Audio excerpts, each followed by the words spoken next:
Hello, good afternoon. I'm Joanna Ney, co-curator of Dance on Camera Festival. Welcome everyone to actually the 41st edition of Dance on Camera. And today we're very pleased to present a program which is called Passing the Torch. And I guess we know what that means, but in this sense, passing the torch really is about modern dance and how it is passed on from the original generation of choreographers, in this case, Jose Limon and Anna Sokolow, to the next generation through mentoring, and then on, and how important that is for legacy and for the younger generation to incorporate the training, the aesthetic, all the elements that have made the original choreographers, Limon and Sokolow, so great and so important. So we have with us a very good group of people for a panel later, and I will introduce them then. But for now, we will show you clips. We'll go sequentially, Limon, Sokolow, and then a soloist dancer teacher, Deborah Zoll. The sections will run together, and during the silent portion of Jose Limon, Carla Maxwell will do a narration. Because it is the Jose Limon's Ignacio Sanchez lament, and it was meant to be with actors speaking it. So we will have an actor-dancer narrating portions of it. Thank you very much. Enjoy, and we'll be back. Well, it's very interesting, I think, before I bring up the panelists, I think you can see specific qualities in the pieces that are indigenous to each choreographer. I think with Limon, the lyricism and the dramatic qualities come through, and then with Anna, it's almost expressionist, you know, with drama. And when you see Deborah Zoll, I think I see the link between Graham and Sokolow. So I wanted to tell you that the poem that was read by Carla is by Federico Garcia Lorca. And I also, a word of thanks to Audrey Ross, who I think is here, for her inspiration, her help, and she's just been wonderful, and I so much appreciate her. And now I'd like to introduce the panelists. So Carla Maxwell, longtime Limon dancer and artistic director of the Limon Company. Carla. Jim May, the artistic director of the Sokolow Dance Theater Ensemble. Deborah Zoll, soloist with Martha Graham and Anna Sokolow, and a teacher and stager of works, such as you see. And Joan Finkelstein, the moderator, who is the director of dance for the New York City Department of Education, and a dancer herself. So there we are. We're on. Oh my God, the lights are on. Thank you all for coming, and thank you, Joanna, for that summary, which was very helpful to kick us off.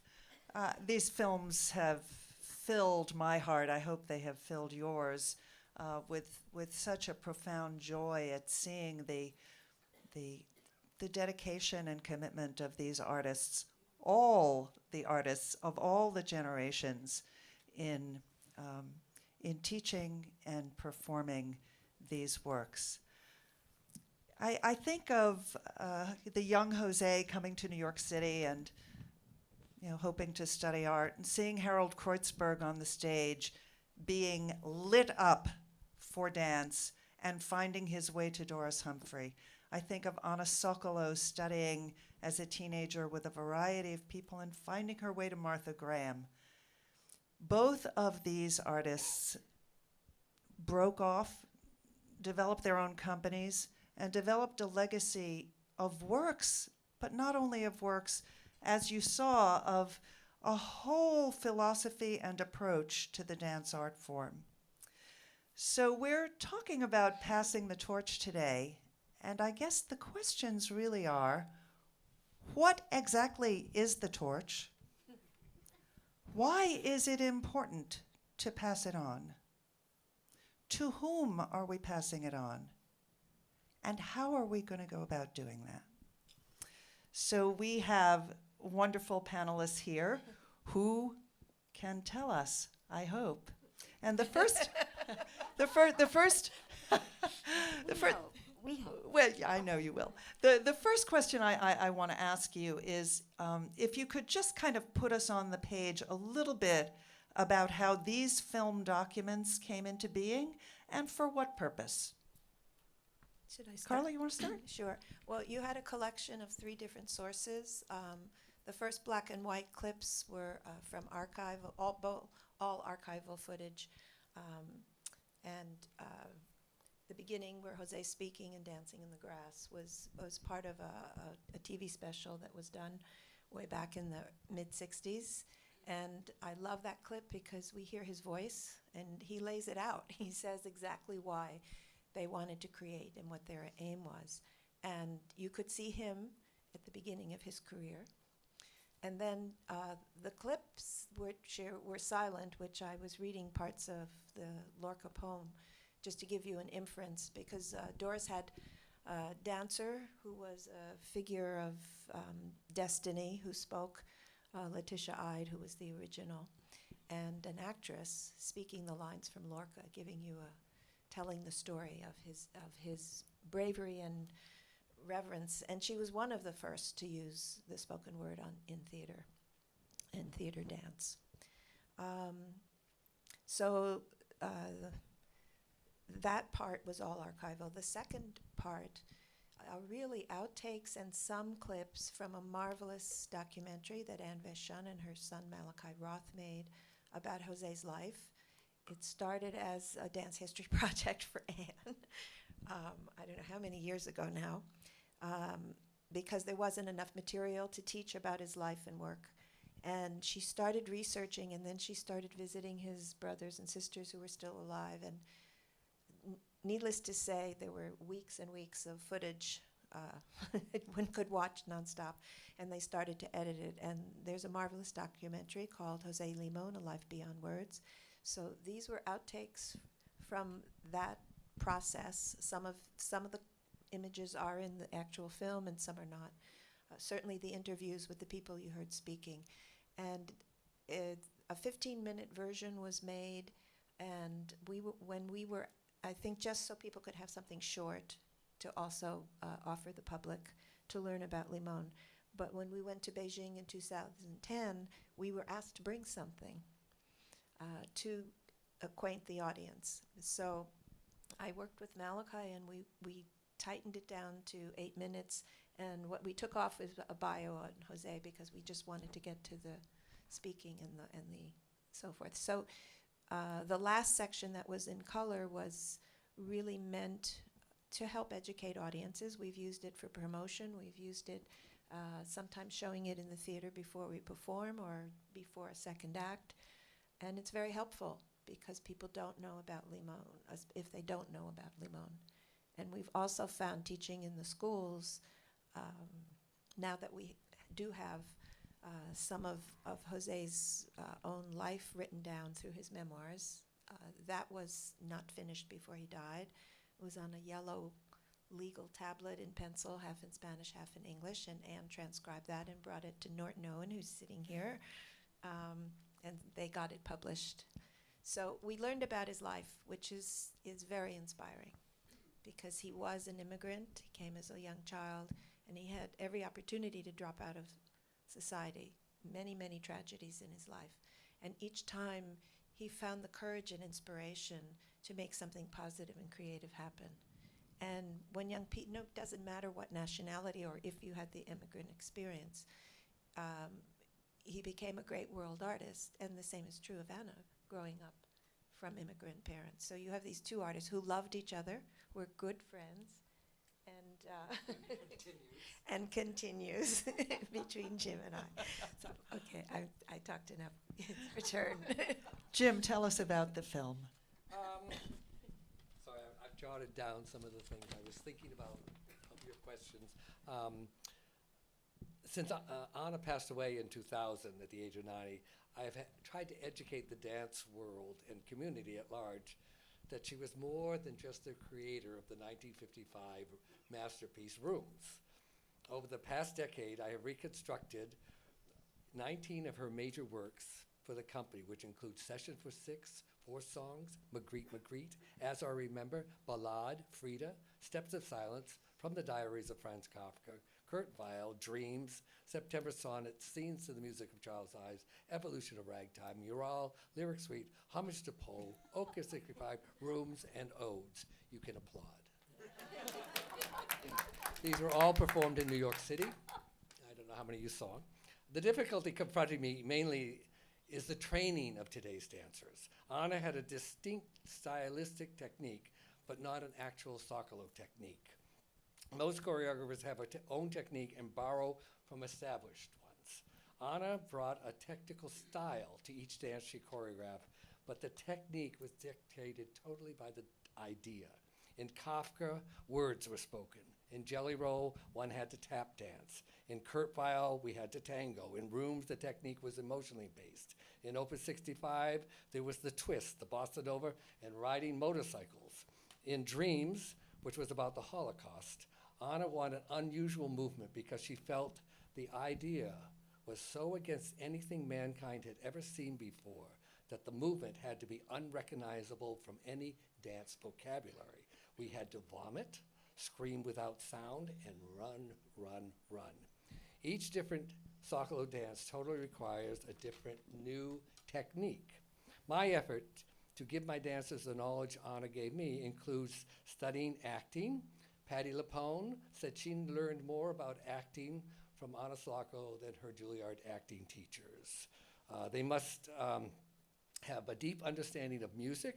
Anna introduced Leonard Bernstein to Aaron Copland.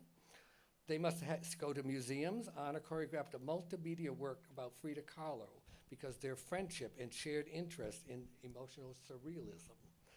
They must read poetry. Langston Hughes dedicated a poem to Anna. They must study ballet to capture the style of her ballade to the music of Scriabin. Be proficient in jazz for Session for Six at Opus 65. My dancers have extreme knowledge of other arts, plus must embrace the problems confronting humanity. Her mantra was, motion creates emotion, creates motion. Recreating odes has been on the top of my to-do list for many years. It was the first dance I performed after joining Anna Sokolow's company back in 1966. Kathy Posen and I performed the duet. Anna had created the work on the Juilliard students the year before and then went to Ohio State at the invitation of Helen Ayakaya to put on the students. That is when David Parker, the head of the film department, made his remarkable film, which you saw. Anna returned to New York City and set it on the company, which I had just joined in preparation for a tour of the Midwest and then a performance at BAM. It has never been performed again.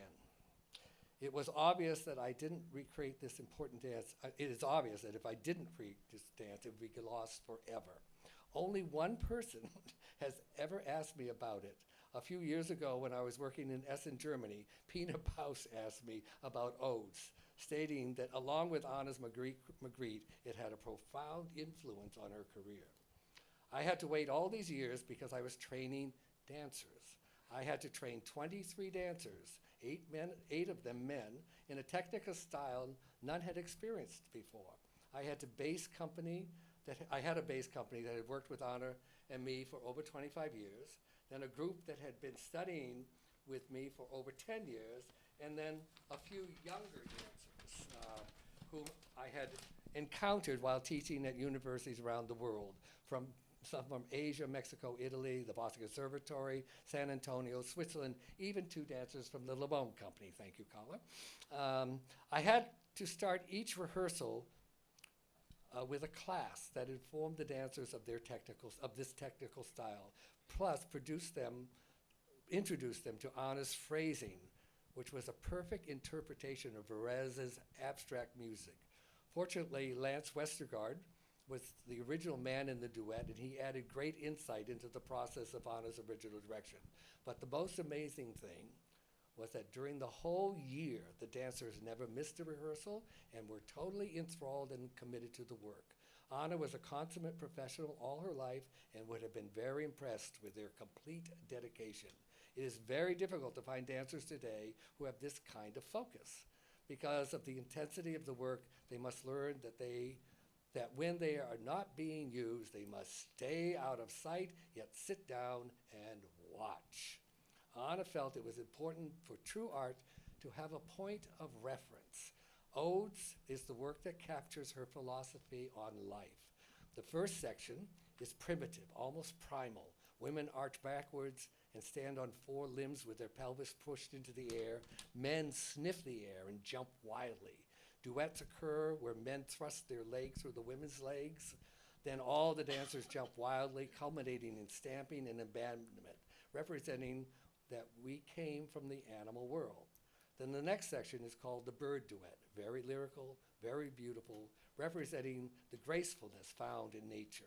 Then the last section, which you just witnessed, is Anna's way of saying that the beauty in nature inspired mankind to rise above the primitive and establish a civilized culture. Odes proved especially difficult. As you can see by the video, that Anna Sokolow was a remarkable teacher, was a genius, not only inventing movement, but also an imaginative theater director, was on the cutting edge of recognition in music from jazz to electronic, and always, always kept a concentrated eye on the world by constantly informing society, not only about beauty, but also man's inhumanity. Very big shoes to fill, especially since I am only a fraction of her genius. Passing the torch for me is a very complicated endeavor, mainly because the community, not just the dance community, but the community at large in America is not especially supported or interested in the history of one of their indigenous art forms. Being here today is a rare chance to inform you of this remarkable tradition, and I thank you for taking an interest. Well, thank you, Jim. And I will add to that for those who are not familiar, Anna Sokolow also taught movement for actors for many, many years at the Actors Studio and then also at HB down the block. Oh boy, rivalry there. But she taught all the actors. And her classes at Juilliard were in a kind of a joking way called method dancing. So Ilya Kazan lived through Anna Sokolow's method dancing. And I would assume that she considered acting as important for dancers as she considered movement for actors. We were supposed to speak as fluently as we could dance. Right. Deborah, tell us how your film was made. And I think Nancy Stevens, who made the film, is in the house. Nancy, Yes, there yes. you are. But Thank you. I would like to say something first before. I am overwhelmed because watching Anna has brought me back to the time when I worked with her, and I'm kind of in tears, but I'm not going to cry. She wouldn't like that. And listening to Jim brings forth the raison d'etre of my film. And Nancy Stevens, who directed and wrote it, who I came to with the idea, is here. If you would stand up. I can't see because there are lights are in my eyes. Nancy, are you there? Okay, we can talk. You can ask her questions if you want later. But I was teaching at the school there, LaGuardia High School, which had been high school performing arts for a long time. And I watched the dancers and the young dancers and the training, as Jim said, the inability to get them to learn stillness and silence, to be able to express from within something without embezzlements and without kicking and without, I thought there must be a way of getting to them. I did teach Diversion of Angels and Martha's work, excerpts. I did a lot of excerpting, but that wasn't enough for me. I wasn't getting what I wanted from the group of young dancers. And then I watched their choreography, and it was filled with steps, steps, steps, run, run, run. And I would sit in the audience and I say, stop! Of course, not loudly, but to myself. I had the idea within that same time pattern of doing the solo as a dance for 10 women. In the Jewish religion at that point, the Kaddish was done with 10 men, and I thought, what an incredible idea to do it with 10 women. Keeping the same choreography that Anna gave me, the same music. There's only one part, and Jim was part of that, where I broke up the group of 10 women into 2 groups.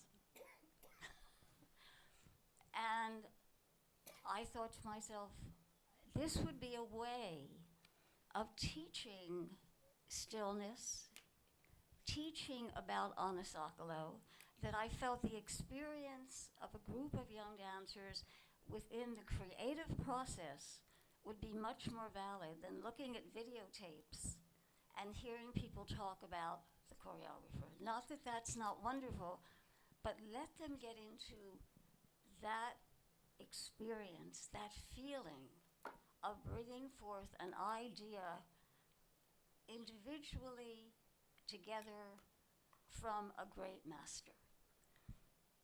So I went to Melanie Person at Ailey and I said, how would you like to do this?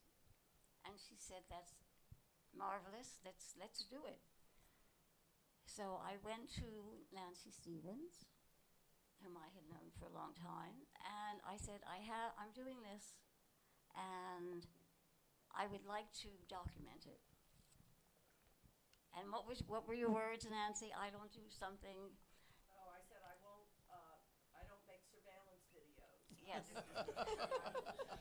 the whole process and make a story Right. of it. And actually the whole Yes. story is. And actually, the film is 25 minutes long, and it's a marvelous story of the process of creating a dance within the educational, professional environment and the problems that go on within that, plus the inability of the dancers, as Elena talks about, to let go of preconceived ideas of training and just be very natural and do what Anna was talking about, which is why it got very nostalgic for me. And I just, so that's how the film came about. And we did it, and it was I had no idea what the reception was going to be at Ailey because of the nature of their work. And as you heard, the applause was unbelievable. They are now touring with it in their little company. And then I went on to London to do it, and to Saratoga, and to Mr. May's company.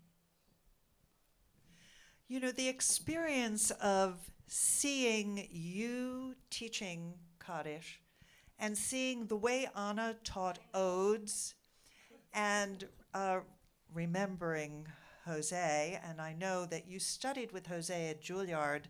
That's And where Anna. I'm sorry? And Anna. And Anna, because both taught at Juilliard. Jose started there in 1951 and Anna came on in 1958. So they shared that. They were of the same generation, that second generation of modern dance pioneers. They shared Mexico also. Yes. Because Jose, of course, that was his country of origin, and he came back to it many times in his choreography. And Ana was invited to Mexico in 1939, the year that Jose choreographed Danzas Mexicanas. And she started choreographing there and had a lifelong relationship with Mexico. And later on with Israel, as you saw, she was very involved with her Russian Jewish roots. Anna also was initially involved in the 30s with the WPA and this kind of radical dance movement. And her work, it appears to me, always stayed connected to the times, very much a social response. Seeing you teach made me think about the translation. So, when we're talking about what is the torch that we are passing, we're talking about translation, and what I want to know is, what did you experience as a dancer working with Jose, working with Anna? What are the things that pop up as their key core values and philosophical priorities that you know you want to pass down? I think, well, as personalities, they were polar opposites, but they were kindred spirits. Jose, coming out of a Mexican background and then as an immigrant, there was a certain formality in his, in just the way he conducted himself. That was cultural, that some people might have taken as arrogance, but that was just, that's how you were super polite and an eloquent speaker, writer. Jose came out of the tradition of Doris Humphrey and Charles Weidman, and when they talked about their work, they talked about it as a philosophy. I think all of them were trying to, in their own way,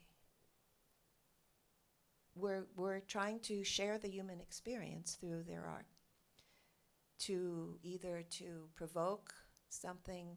Jose was political, but not overtly. Anna was in your face. Jose was not. He was very, he had great dignity. I think that's the word I would say. And he saw everything. He was an observer. He told Clay Taliaferro when he was working on creating he made a marvelous theater piece based on the Emperor Jones, the O'Neill play. So he went up to Harlem to see how the people walked so that he could do that. And of course, then when he taught Clay, he said, "You don't imitate me, that's you." You don't have to do what I did. I didn't know. I was trying to see what was happening there. But I think he was very concerned about the human condition, how society was behaving, and there are social issues in every one of his works. Every one of his works was a reaction. His dances are filled with movement. It's very formal, rhythm, counterpoint, fantastic sculptural choreography, because he was a painter and a musician. So it was like living canvases coming to life. Anna, in her way, was a painter also. And although she wasn't a trained musician, Jim and I have talked about this, she definitely knew music and used it in beautiful ways. And working with her, with Jose, the message was in the movement also. But if you did what he gave you, you had the conversation, you had the drama, or you had the lyricism, or you had the percussiveness. It was built right into the choreography. With Anna, and then you'd rehearse it to perfect it. With Anna, when she created a dance, you had to live every moment. And when she finished the dance, you were ready to go on stage. Mm-hmm. And you had to be, it was like being stripped naked. You had none of the other things to hold on to. But I loved it, and I loved what it gave me as not just a learning experience, but as a tool as an artist to be honest. And I think that when we work, Ruth Curry said something very beautiful when she was directing. She was our first artistic director and really put us on the path to our future. She said there's a fine line between performance and choreography. And often when we look at these old films, we're either blown away by the sculptural shapes, or if it's a magnetic performer, you're riveted. And you might not even think about what they're doing. You get the idea, but you're moved by them, which, of course, is the aim. but you have to know what the form is. And Jose always joking, he said, don't change the choreography. He would joke and tell us, because somebody wasn't doing the rhythm, or that arms were specific, but specific within a context of part of your body and the counterpoint that he would work on. And I agree with Jim, because it's a different world. We're going super fast. Everybody wants, their fame to come instant. And in both genres, we're looking at theater with a capital T. We're looking at the utmost discipline to create freedom and express passion that way. We're It's also total looking theater. at humanism, You're looking at a humanism. deep humanism Yes, that but- informs both of these choreographers' works. That wonderful were- quote from Jose that I mentioned to you before was, the question is not, what does dance have a future? The question is, does man have a future? That's right, Joan. Right.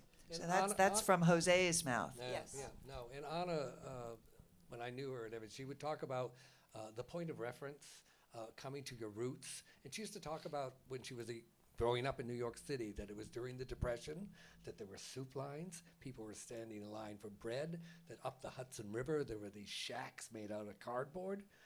And so that generation was very aware of what was happening, and that was their reference, and that was their roots. Martha as well. Look at Chronicle, right? Steps in the Street.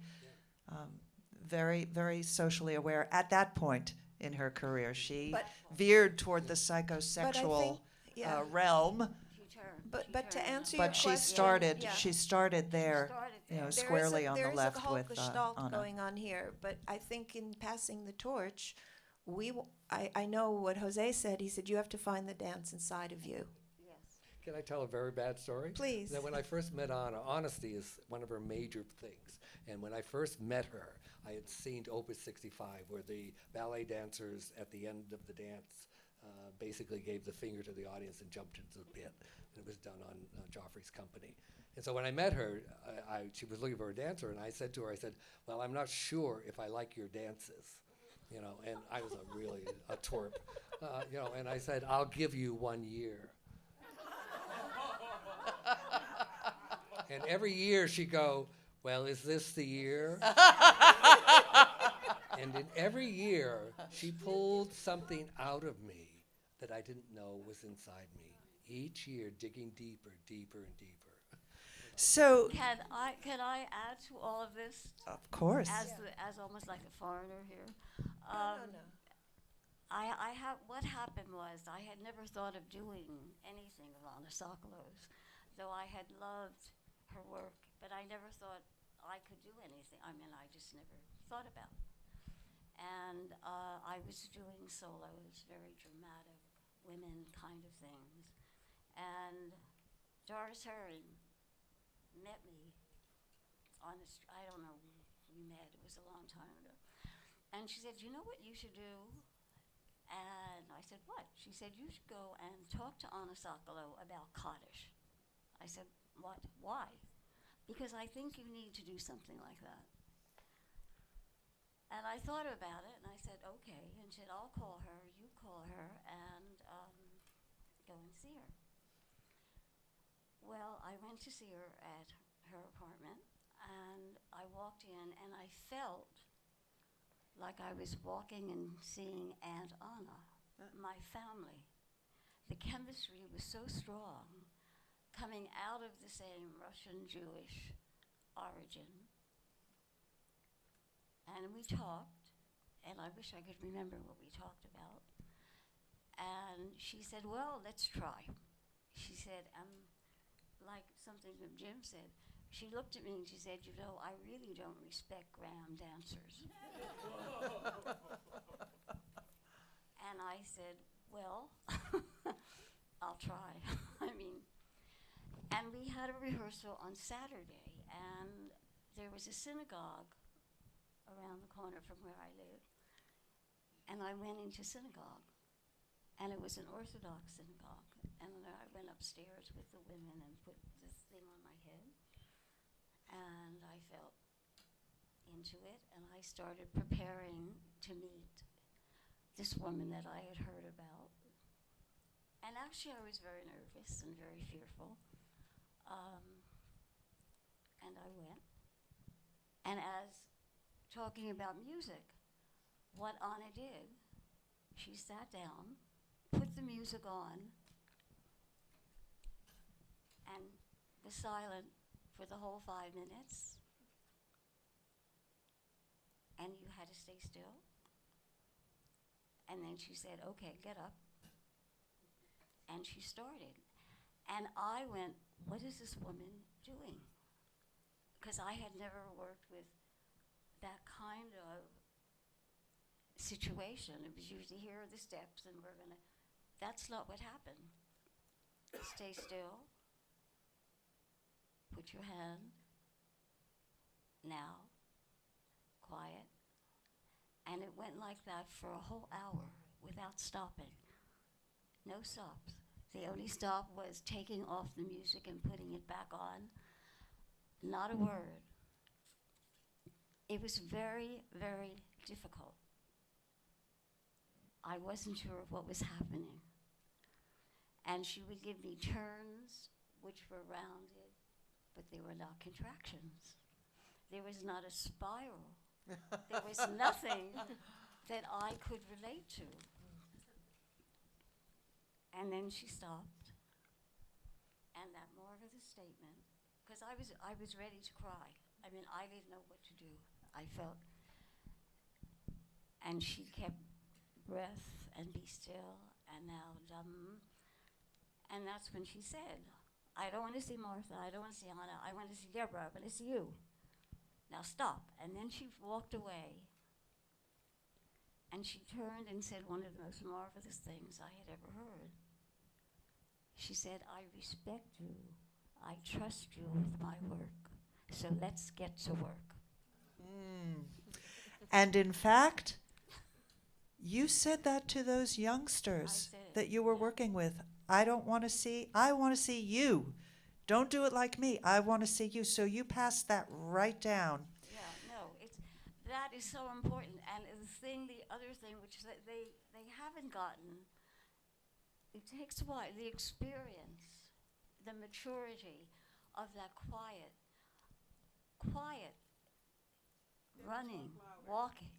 Deborah, Very- you know what? Hold the mic so Oh, that it's you facing can't hear me? There you go. I'm Is that sorry. better? Yes. Can you hear me? The walking, running, the stillness, 3 of the hardest things to do on stage. Carla, Jim? Yeah.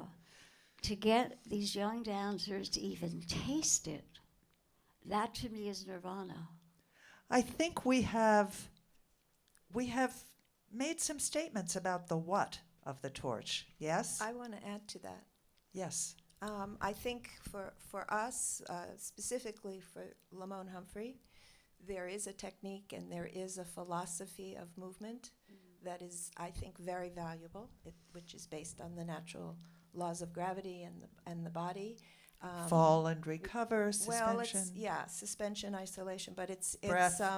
as one of my mentors, Ernestine Studel, said, you're talking about the Earth's pull of gravity on your soul, and that's a life experience. Right. And I think that's what's common. But with Jose, I think there's also a more visible. I'm not saying Anna wasn't a great choreographer, because she was, but her method was very individual. And I Right. think with Jose, if you deconstruct his dances, you have so much to learn about choreography. His group works especially. I think that's something. I think you all know that dance is like an oral tradition. You can do all the documentation you want, but you have to still have the people involved to pass it on and keep training them. And that's Right. part of our mission, to train teachers and reconstructors, but also encourage them and get directors' manuals from as many people who will contribute. So that's not one point of view. So I think the why this is It's important. a valuable, it's our living documents, it's our history, which is only living when it's being done, like no other art form. And film is invaluable because at least it captures the moment, and it can capture performance. And these it can- experiences. and it can help you transmit this to And the these future. experiences of this way of working, this deep personal way of working, is something that should be part of the toolkit of young contemporary dancers. And it's And not. that's where we're what- going, and it's not necessarily there in the training we are doing now. No. I wanted to get into, though we may not have time, one of the films, I guess it was Deborah's. You remember when Deborah said to the students, she said, "This is old-fashioned," right? She was goading them a little bit. This is old-fashioned. What makes a work, a master work, or a style of working feel old-fashioned to contemporary dancers, and what makes a work not feel dated but feel fresh to contemporary dancers and audiences? It's That's fresh. my last question. It's here. fresh when it's done with understanding and commitment, and people are living it, and that's true in any art form, music, ballet, dance, so that it's not a quick process for anybody. When all of the great performers, whether they're actors, singers, dancers, musicians, you feel like they spoke to you. One of our most important things was that Jose said if you had no cassettes, costumes, music, and you're out in a field dancing, people should understand what you're dancing about. They should receive something from you. We're here at the Dance on Camera Festival, and you've seen films. These films and others like them are an incredible resource in tandem with our tradition of passing the torch in dance, which is like that Olympic runner passes that torch hand to hand, living, breathing person to breathing person, oral kinesthetic tradition. But this is an amazing support for that, because dance is also a visual art form, and because it captures past masters and past attempts at passing the torch as you are engaging in your present attempts. I will say that in my role at the Department of Education as Director of Dance for the public schools, we actually did a full-day workshop for all of our dance teachers, and we have full-time dance teachers in the public schools. Did you know that? I was one. Isn't that incredible? Deborah was one at LaGuardia High School, but we have 250 or so of them out there. And we did a big workshop with the Limon company, and all of our dance teachers now have the 15-minute version of Limon, A Life Beyond Words. They have La Malinche, and I also gave them The Traitor, The Emperor Jones, and The Moor's Pavane. So they now have a toolkit. They've worked with Carla and company to get some insight and a physical experience of the Limon approach to movement. And all those teachers are now equipped to teach a unit of study to their children about Jose Limon in elementary, middle, and high school, to introduce them to the work of this great master. We're planning to do something similar, we hope, with Anna's work, And we're also thinking of adding the drama. and of adding the drama Drama in teachers, with so dance teachers and drama teachers working Can I just, together. Recently we toured rooms in France, and the teenagers, I don't know if you know rooms, it's about urbanization and being in rooms and looking into like an apartment building, and these teenagers came running backstage and went, "This is us on the computer." So it's the audience also recognizing that these are based in emotional things that everybody knows. I don't think that will ever date it. You know, those who are here, I think we're preaching to the choir about the importance.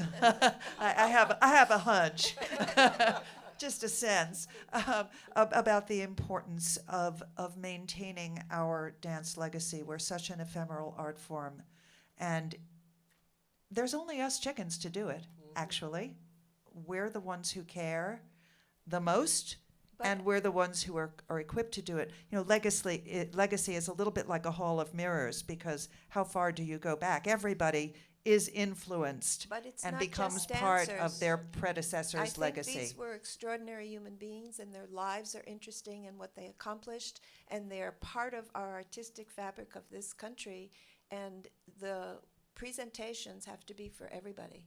We want to reach the day when every school child knows who Anna Sokolow, Jose Limon, Doris Humphrey, Martha Graham, knows who they are.